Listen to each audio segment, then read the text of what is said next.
La question des nomades, ce qui est intéressant, c'est que les premiers voyages que j'ai faits, je les ai faits justement en Asie centrale, parce que quand j'avais 17, 18, 19 ans, la première fois que je suis allée au Kyrgyzstan, j'avais 19 ans, et quand j'avais cet âge-là, j'étais fascinée par la question nomade. Enfin, je le suis toujours, mais avec une vision du nomadisme qui était un peu fantasmée, où je voyais des gens se déplaçant au gré des jours et des semaines avec des habitats mobiles. Et puis, je me suis rendu compte que même les populations qui conservent aujourd'hui une forme de nomadisme léger, comme les bergers qui vivent sous la yourte, sont aussi des nomades sédentaires à leur manière, puisqu'ils passent souvent plusieurs mois au même endroit. Et puis aussi, ils reviennent toujours aux mêmes endroits. Donc moi, j'ai eu un nomadisme de voyageuse par période où je voyageais beaucoup en me déplaçant avec des chevaux ou à pied de manière extrêmement mobile. Et puis, j'ai effectivement aussi développé ces 10 dernières années une pratique du voyage un peu différente en allant m'installer dans des pays où j'ai passé, alors parfois pour des périodes de quelques mois, jusqu'à des périodes de 4 ans, de quelques années, 4 années au Honduras, qui est le pays où j'ai vécu le plus longtemps, et 2 années en République démocratique du Congo, et puis des séjours assez prolongés en Géorgie, en Chine, au Mali, dans des pays où j'ai pu passer plusieurs mois, donc où j'ai été plus sédentarisée, mais tout en étant un peu en exil et un peu en mouvement quand même. Alors, au Honduras, je travaillais pour le service de coopération d'une toute petite ambassade, l'ambassade de France, qui est une des plus petites ambassades de France au monde. Donc, j'avais un poste qu'on appelle d'attaché de coopération. Euh, J'avais un contrat avec le ministère des Affaires étrangères, et je supervisais tout un tas d'accords de coopération entre la France et le Honduras dans les domaines scientifiques, culturels, universitaires, ce qui était un moyen en archéologie, enfin plein de domaines différents, ce qui était un moyen de mettre un peu le nez partout dans la société hondurienne, puisque j'avais accès à des milieux sociaux très différents grâce à ce travail-là, qui me donnait aussi une sorte de statut et de position, parce que quand on est voyageur, les gens ne comprennent pas forcément très bien ce que vous faites là. Euh, qu'est-ce que, Quand on leur dit, oh, je suis là parce que je m'intéresse à votre pays, bon. Au-delà des sites touristiques, ils ne comprennent pas forcément quelle est votre position, quelle est votre situation. Et parfois, ça peut générer, y compris certaines appréhensions presque, ou peut-être pas de la méfiance, mais de la curiosité. La position d'expatrié, de quelqu'un qui travaille, elle est un petit peu différente, puisqu'on a comme un statut social qui est défini. Et d'une certaine façon, elle suscite donc moins de curiosité, mais elle permet peut-être aussi de s'immerger un peu plus discrètement dans une société. Les gens savent pourquoi vous êtes là, vous avez un alibi, entre guillemets, qui est le travail. Euh, et voilà, et donc c'est plus facile peut-être de se fondre dans la société, d'une part quand on y reste longtemps, évidemment, qu'on maîtrise très bien la langue, et surtout la langue, les usages, les pratiques, les plaisanteries, les manières de s'asseoir, de manger, de sociabiliser, etc. Et quand on a cet alibi qui est le travail, donc c'est une autre façon de voyager que je trouve très intéressante aussi.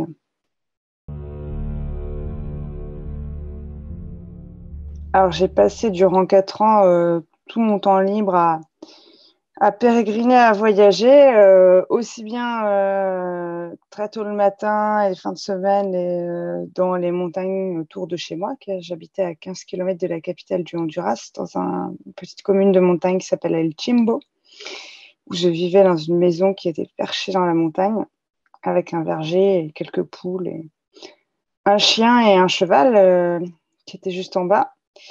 Et donc, mon exploration de l'Amérique centrale, elle a commencé d'abord dans ces montagnes autour, que j'ai vraiment écumé, pour ainsi dire, à pied. Donc, je connaissais les moindres sentiers pour le périmètre qui était proche de chez moi. Et puis, plus je m'éloignais, plus j'avais des repères vagues en termes de telle montagne, tel sommet, etc.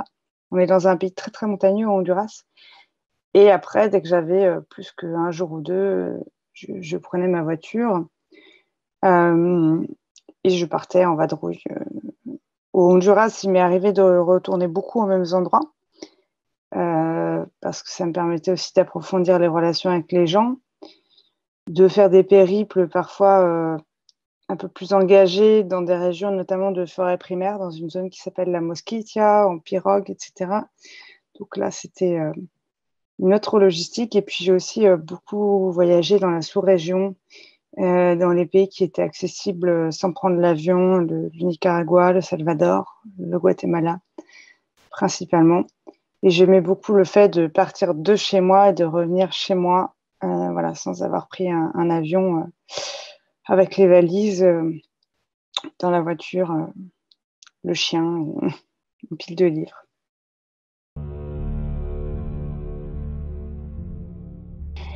C'est quand même beaucoup le facteur temps parce que tous les pays où j'ai passé plus de 6 mois, en réalité, j'ai écrit dessus.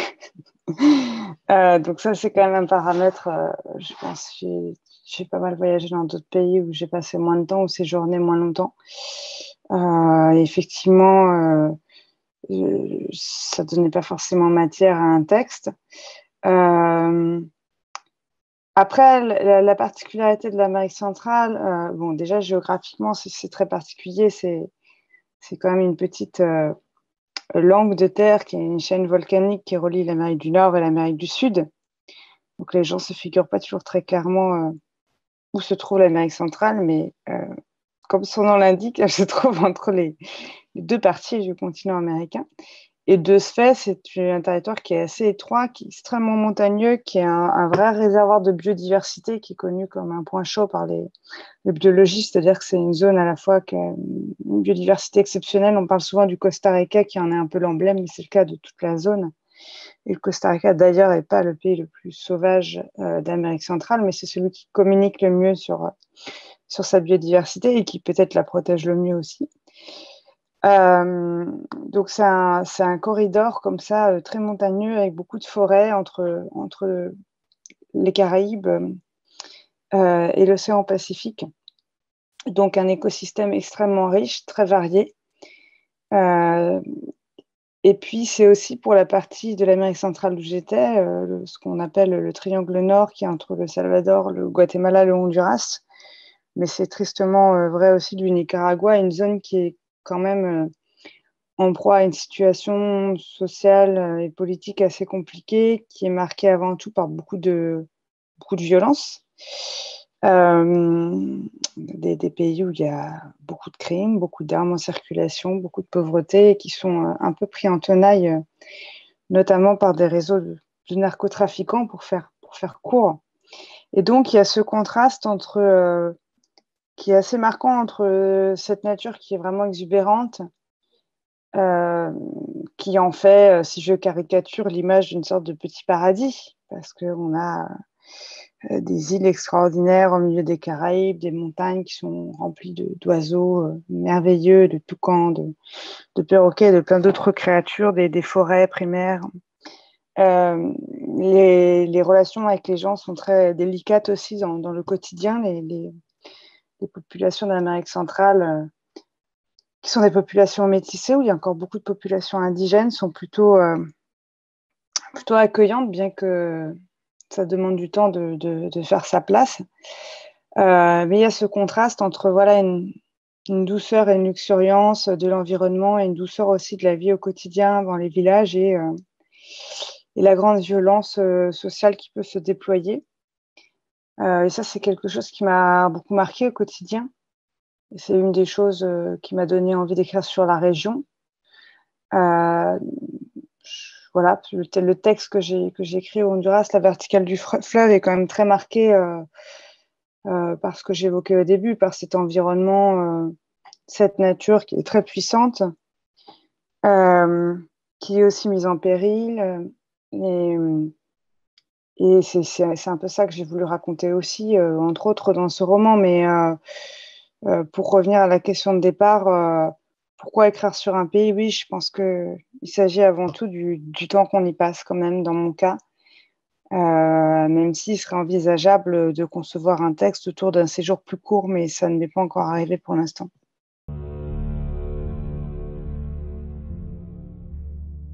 C'est un genre que je n'avais pas forcément choisi au départ. Il s'est trouvé que j'ai voyagé, j'ai eu envie de le raconter. Ça s'est transformé en récits qui ont été publiés. Donc, j'ai envie de dire, j'ai commencé à écrire des récits de voyage presque malgré moi, même si j'ai pris un grand plaisir. Et il se trouve que les 2 récits de voyage que j'ai écrits, c'était des voyages avec un cheval. Il y avait un fil qui était ce cheval qui déambulait à travers des territoires. Quelque part, c'était un fil narratif. Et puis, c'était des voyages à pied où il y avait une continuité, même si généralement j'ai des objectifs qui sont assez vagues, voire imprécis.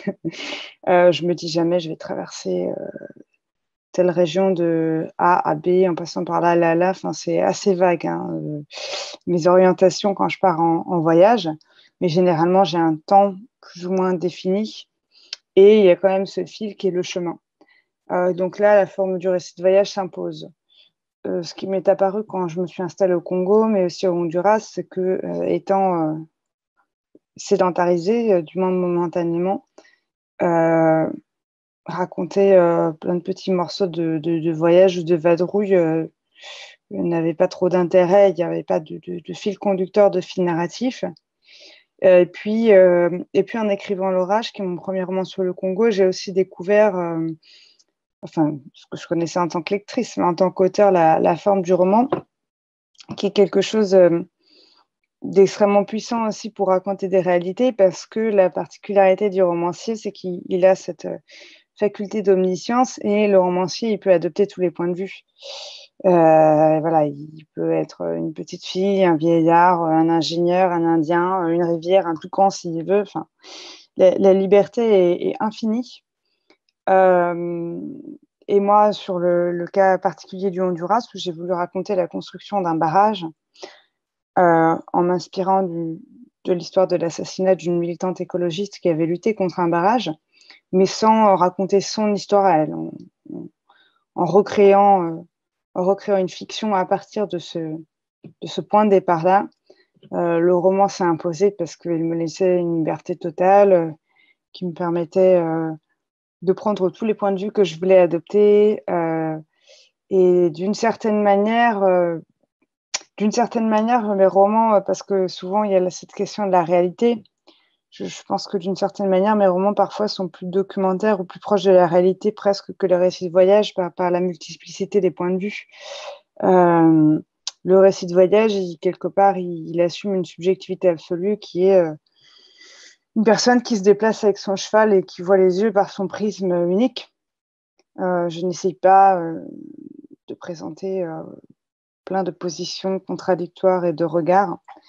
Et donc le roman est une forme qui donne beaucoup, beaucoup de liberté, également d'un point de vue littéraire. Et les 2 démarches m'intéressent. C'est aussi un travail qui est beaucoup plus long de construction. Donc voilà, ce sont 2 formes, je trouve, qui se complètent dans cette volonté qui est quand même la même, sous-jacente, de raconter des histoires et de rendre compte du monde, d'une certaine façon.